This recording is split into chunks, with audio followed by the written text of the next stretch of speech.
Hey folks, thanks for tuning in to FCD TV, a special live edition with technical director Fernando Clavijo. We're wrapping up our digital day chats here. Of course, we talked with Dan Hunt, who had the big news about TXA 21 earlier, which we're all very excited about. We talked to Matt Hedges on Twitter. Chris Seitz had his Reddit AMA, and then we just wrapped up a great hour with Oscar Pareja on FCDallas.com.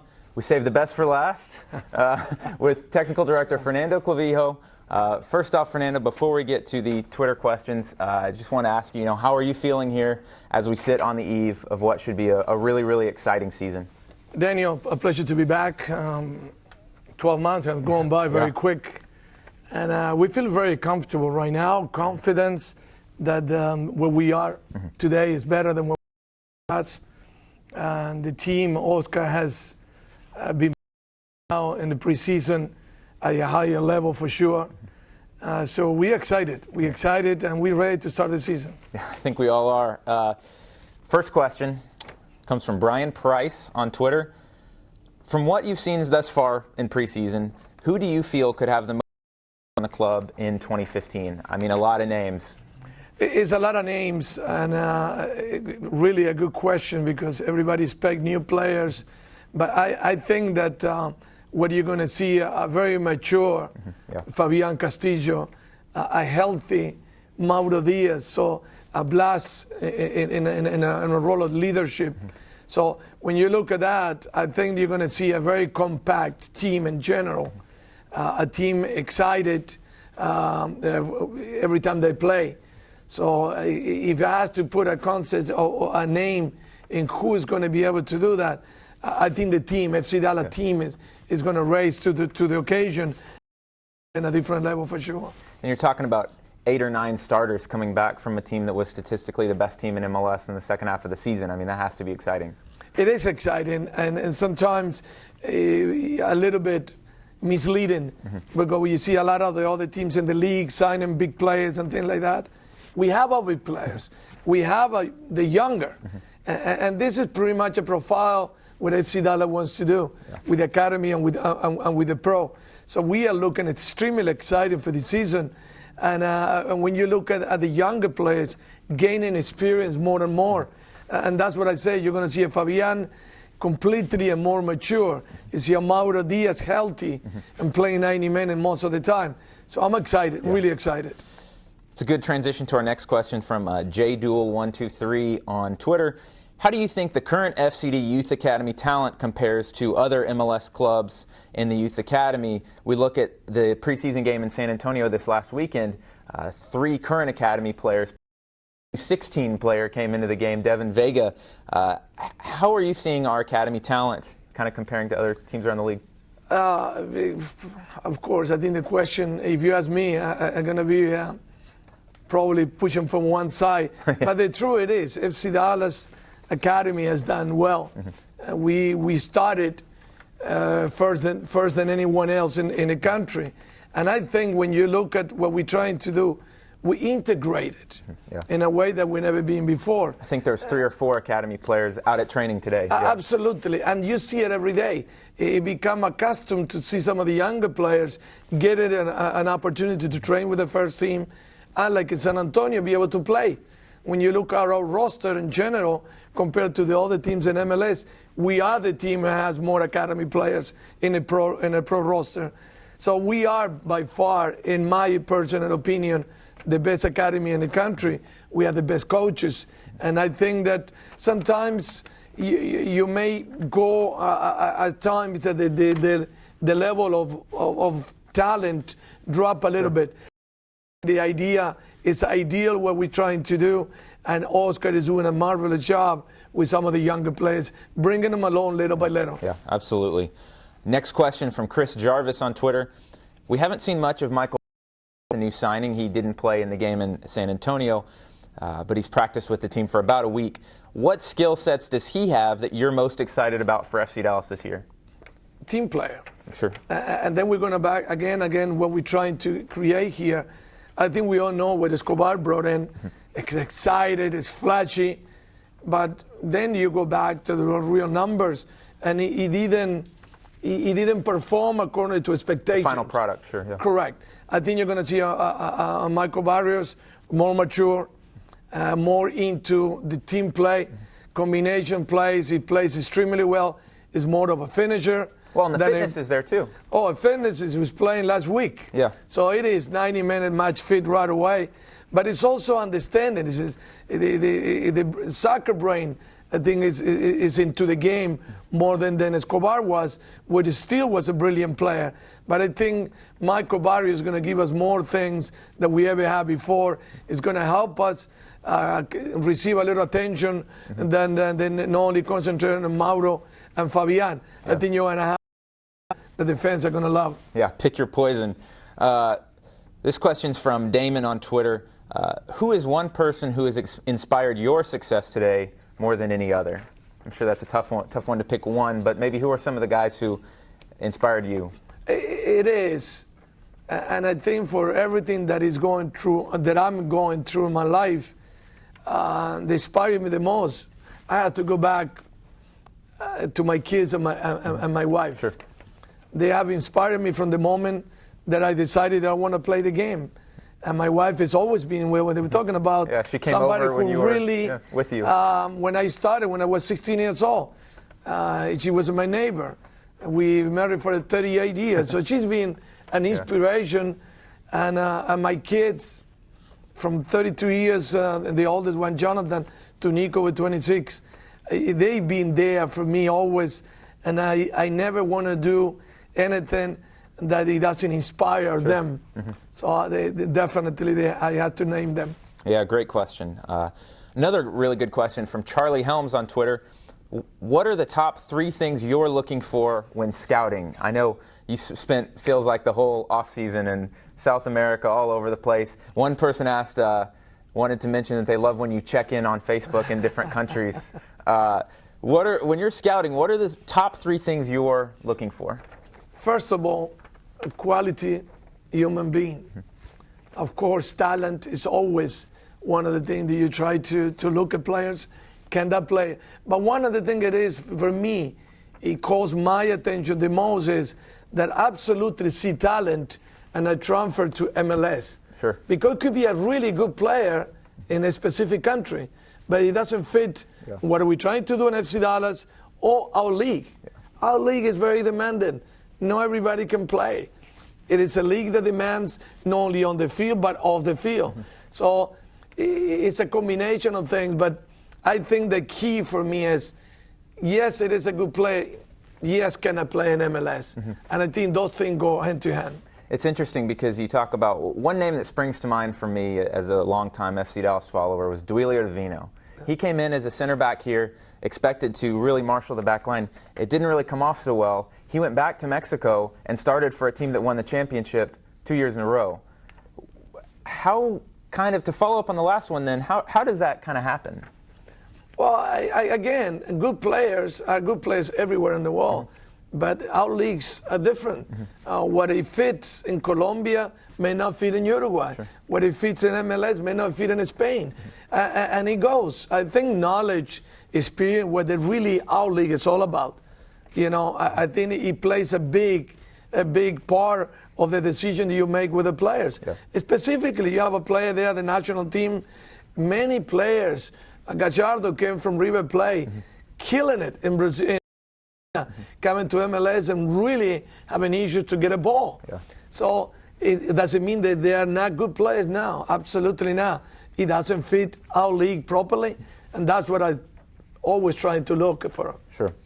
This one's from Juan Garcia on Twitter. Which FCD players will be loaned out to our USL affiliate? Now, I'm sure you haven't made on that yet with Oscar and the coaching staff and everything. So maybe we'll broaden this one a little bit. How does the USL affiliate in Arizona help you guys? I know you spent about a week with them. Dan Hunt said earlier today that he was very, very impressed by Michael Della Russo, their head coach. What have you seen out of them? How many players do you think is the ideal number maybe to loan out there? And how can that really benefit the club? It isn't fair to say a name who is right now so early in the season. We haven't even started who is going to get loaned. I think Oscar and I will get together, not only looking at who is far away from making the first team, because we need to figure it out what that player needs. Did he need games? Then we had to figure out right away who is that player is going to go to Arizona. But then needing games, some of the players may not be playing right now here in the first team, but being in training every day could be one step away from playing. So is it better for us to loan him or keep him here, knowing exactly what we do and to make sure he doesn't play over the weekend? So that is going to be week after week. We're going to make some decisions according to how a game plan is going. Yeah. But it's very difficult right now to tell you a specific play this is going to go right now. It's going to be very hard. And I don't think Oscar or I are at that point right now. Well, and I guess the other thing you've got to take into consideration is Arizona, they still have a good team. And there are certainly players on their team that could play in MLS. And anyone you send over there has to play, right? You can't send someone who's not going to play. So the position almost matters quite a bit too. Absolutely. We're not going to send a player to be out of our environment every day to go to a second division affiliation team in Phoenix and not play. Right. You know, so it has to be also between the coach and the staff an agreement. Okay, these are the players going in that direction. Why? Because we need them out and because you need them to play. That, I think, is a win-win situation for both teams. Yeah. Our next question is from Al Clark on Twitter. Which of the young homegrowns do you think is nearest to first-team action? Coy Kraft, Danny Garcia, Alex Zendejas, or Jesse Gonzalez? Now, it was very interesting. Someone asked Oscar in our FCDallas.com chat earlier, which young homegrown player are you looking forward to seeing? And he said straight away Alex Zendejas. Which no one here has seen. He started 2 games for the US U17s in World Cup qualifying this last week. Who of these young guys who hasn't really broken through yet do you think could be close to breaking through? Again, we go back to needs during the season. I mean, if you need an attacking play, you need a wing back. If you need somebody who create things, of course, I think we have very talented young players. I mean, when you look at Coit, I mean, look at Jesse, just coming back, qualifying for the U17 in Mexico, doing outstanding. Everybody in Mexico is talking about Jesse. Now you're talking about Zendejas. Scored a brilliant goal the other day in qualifying for the U17 World Cup.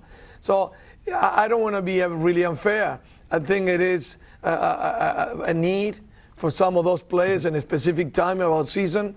Of course, right now, Coy is coming from a surgery in the shoulder. It's going to take a little bit of time to get back in track. But Zendejas is the one who's playing. Jesse is the one who's playing right now, and is playing well. So it's easy for us to look at them and go, oof, maybe those are players that are closer. Zendejas, incredible talent right now. Coy, great talent.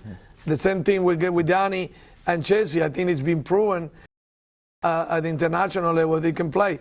It's getting more mature every day. Yeah. Goalkeepers take a little bit more time.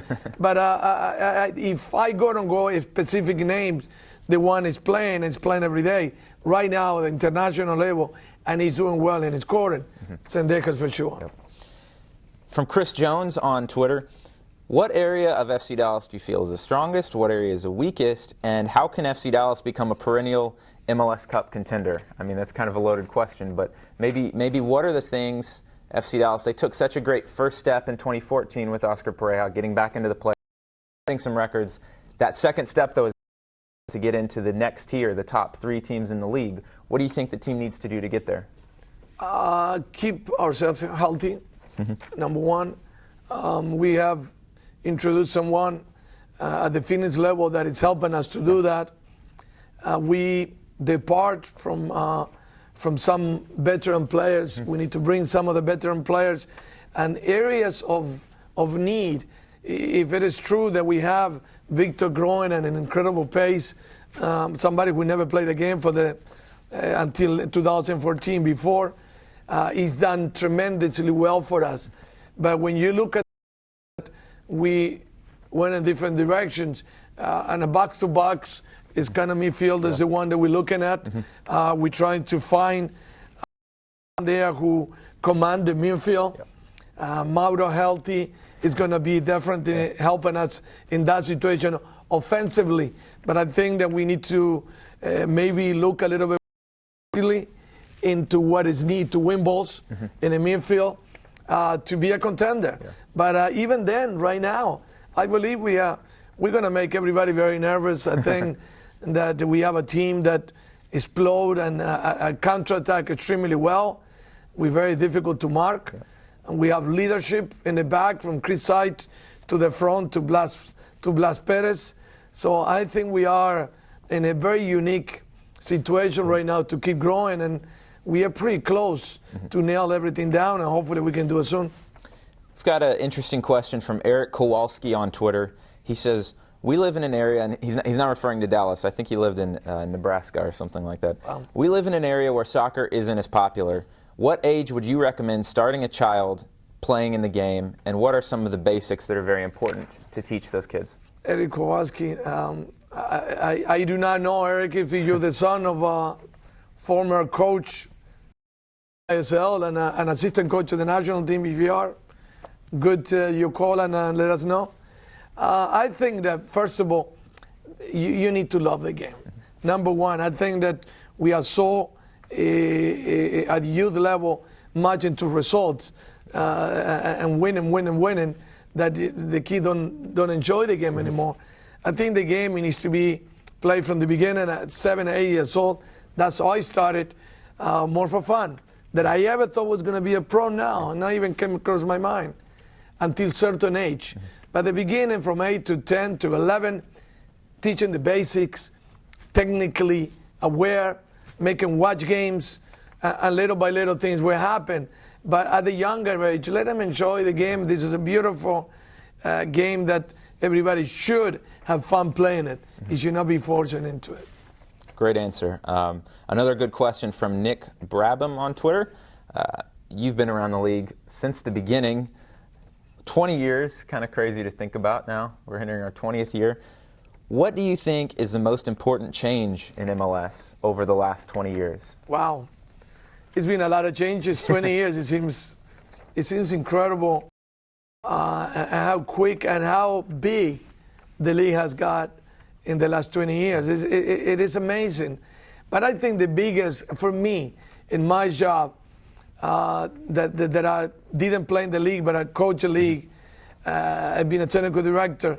When I look back, it was a time, Daniel, that I had to convince players to come here. Yeah. And I was not talking about soccer, which is talking a way of life. Yeah. Coming to the United States, it's the best country in the world. What can we do? Today, it's the other way around. And when you're talking about changes, younger players calling me because they want to come to the United States. When I look at the pedigree, they're looking where they're coming from. They're coming from big teams. Yeah. They're coming from countries that one step away from making it into superstars, and they want to come to the United States. Now, not only for the way of life, what we have to offer off the field, but what we can offer on the field. So that's the biggest change for me. The league is recognized all over the world, and it's good to be one of the 20s, if you can call it, in my position. But the league is growing at an incredible rate, and I'm proud to be part of it. To follow up with that, you're one of a lot of people who were involved in U.S. soccer before MLS, the very early years of MLS, that are now coaching. They're technical directors. They're all across, all across MLS front offices. We talk about Oscar Pereja, Ben Olsen, this guy, that guy.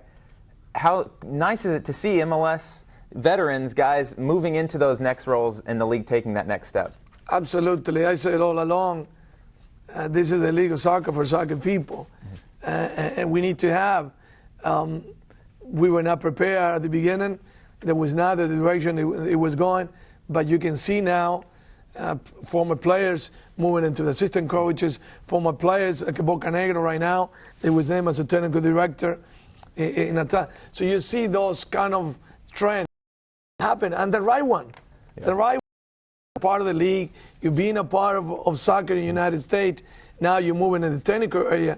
And it's great to see. That's the way, that's the norm everywhere else in the world. Finally, we put into work here. Yeah, exactly. We got a question from Tiffany French. Interesting one, something I know we put into our academy here, and it's really a hot topic these days. How do you think futsal can get big in Dallas, and how does that kind of factor into the growth of players?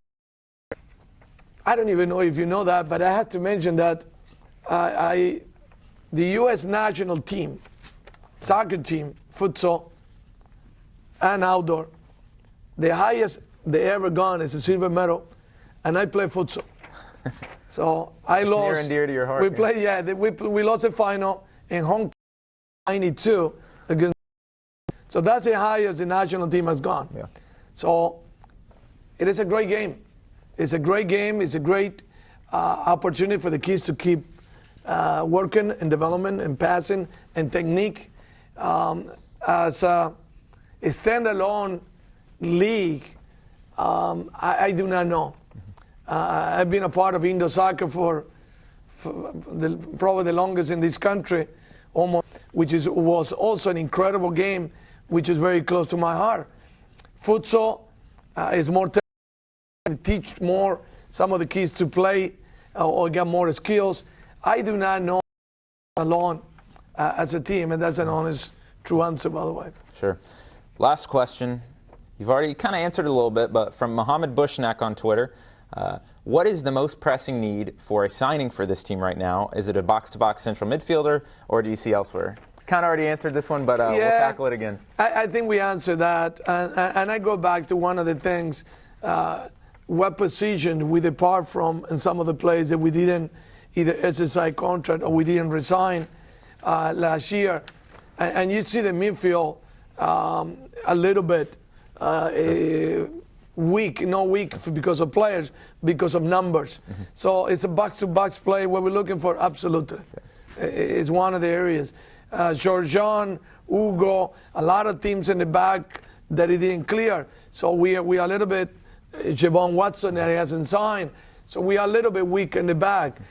Where do we go in that direction? So first option, I would say box-to-box. Mm-hmm. That is what Oscar also thinking. And then probably the next thing would be in the back. Sure.